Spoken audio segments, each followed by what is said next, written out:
Let's talk about the dangers of living a life void of the fruit of the Spirit, long-suffering. Long-suffering is the ability to endure trials patiently.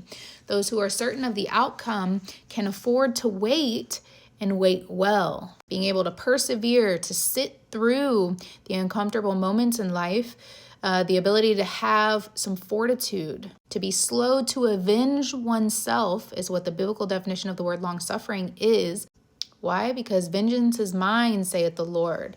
And so the ability to endure patiently during some times when we want to act and we want to impose our own will instead of allowing God's will to be done in a situation, it indicates our level of trust.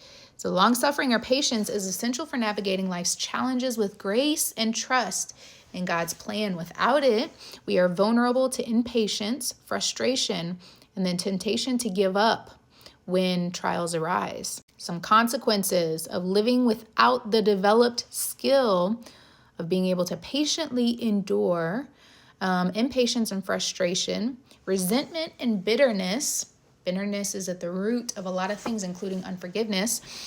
Giving up too soon, and we are disconnected from God's timing.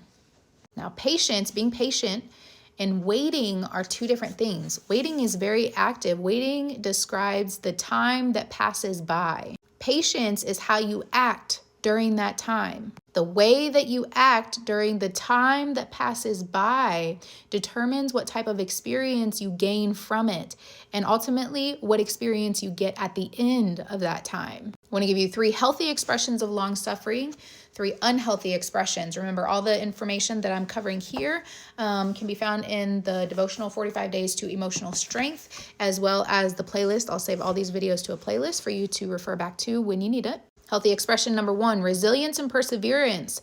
Facing challenges with a calm heart.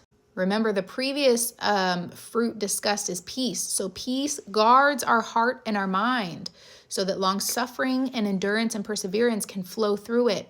So facing challenges with a calm heart, in other words, from a state of peace, allows us to trust that the trials are opportunities for growth rather than obstacles to avoid. Number 2, healthy expressions of long-suffering, having compassionate patience with others, offering grace and understanding. One of the fruits of the Spirit, I think that's up next, is kindness.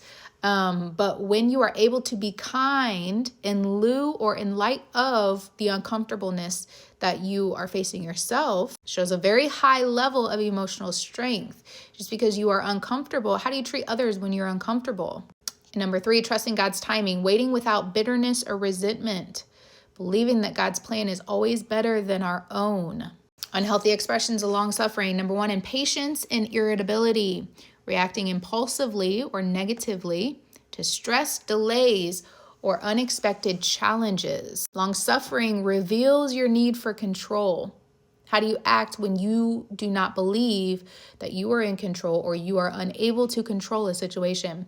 Number 2, resentment and bitterness, allowing unmet expectations to fester, which poisons our thoughts and relationships. I'll show you at the end of our exploration of this fruit of the Spirit, a couple of thought cycles, belief cycles, so you can tangibly see the difference when we're rooted in patience or long-suffering versus being rooted in impatience. Number 3, giving up prematurely, abandoning goals, relationships, or growth opportunities due to frustration or fear, and missing the blessings that perseverance brings. James 1:3-4 teaches us that perseverance produces a spiritual maturity. The goal of growing in God, right, is to be able to reflect his character, to be molded to the image of Christ. Christ is very patient. He sees the end from the beginning. So we are challenged to live life in like forward motion, but understand it in reverse. God already understands the life that we are living. So we need patience to watch life unfold and to watch the story of our lives unfold.